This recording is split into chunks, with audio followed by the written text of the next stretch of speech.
কৰিব পাৰিম। 20 লাখ কোটি টকাৰ পেকেজৰ ভিতৰত পোনপটীয়াকৈ 10,000 কোটি টকাৰ আমি সুবিধা লাভ কৰিবলৈ সক্ষম হ'ম। এই লকডাউনৰ সময়ত এই চৰকাৰখনক ভগাই দিয়াৰ কাৰণে এই 108 কোটি টকাৰ বিপৰীতে 800 কোটি টকালৈ ব্যৱস্থা কৰি যে 800 কোটি টকালৈ তেওঁলোকে লেনদেন কৰিব পাৰিব।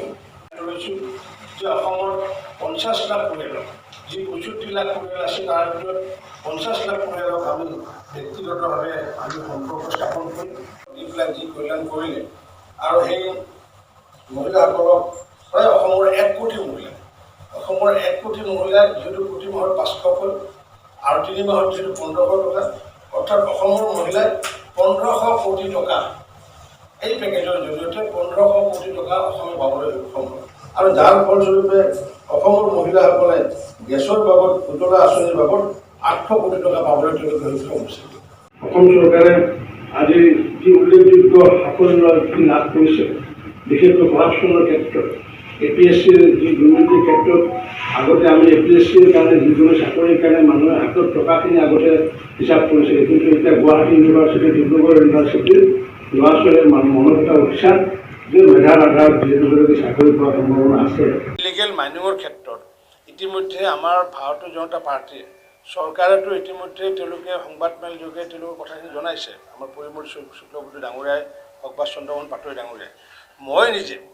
মই নিজে এই বিষয়টো আমি যেতিয়া পালোঁ, আমি সাধাৰণ সম্পাদকসকলৰ আলোচনা কৰি পেলাই যে প্ৰকৃতনো এইটো কি হৈ আছেগৈ, এইটো আমি এনকুৱাৰী কৰাৰ কাৰণে আমাৰ ভাৰতীয় জনতা পাৰ্টীৰ 3 গৰাকী মুখপাত্ৰ, বিশেষকৈ আমাৰ ৰূপম গোস্বামী ডাঙৰীয়া, আমাৰ জয়ন্ত মল্লবৰুৱা ডাঙৰীয়া, পবিত্ৰ মাৰ্ঘেৰিটা ডাঙৰীয়া, তেওঁলোককো সৰজমিন তদন্ত কৰাৰ কাৰণে ইতিমধ্যে আমি তাত প্ৰেৰণ কৰিছিলোঁ।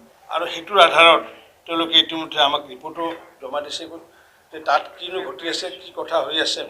গতিকে এইবোৰ কথা যিখিনি বাস্তৱ কথা, সেই বাস্তৱ কথাখিনি মানুহ উপলব্ধি কৰিব লাগিব। যেনেকুৱাকৈ প্ৰধানমন্ত্ৰীৰ যি কৃষক সন্মান যোজনা আঁচনিৰ কথা, বহুতে কৈছে দুৰ্নীতি হৈছে, ইয়াতে ভাৰতীয় জনতা পাৰ্টীৰ মানুহ নাম ওলাইছে।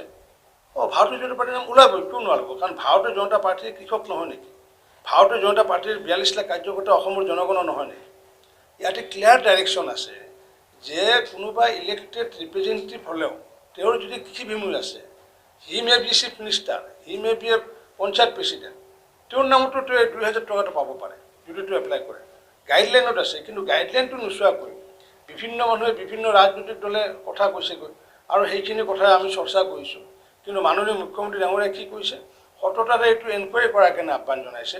এনকুৱাৰী ৰিপৰ্ট জিষ্ণু বৰুৱা ডাঙৰীয়াই জনাইছে। যোৱাকালিও আমাৰ সন্মুখতে জিষ্ণু বৰুৱা ডাঙৰীয়াৰ লগত তেওঁ কথা পাতিছে যে এনকুৱাৰী ৰিপৰ্টটো কেতিয়ালৈ হ'ব।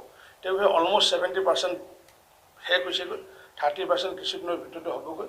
আৰু সেইটোৰ আধাৰত জিষ্ণু বৰুৱা ডাঙৰীয়াই যি ৰিপৰ্ট দিয়ে, কোনো এজন দোষী ব্যক্তি হাৰি যাব নোৱাৰিব, কাৰণ যি আমি শূন্য সহনশীলতাৰ কথা কৈছোঁ।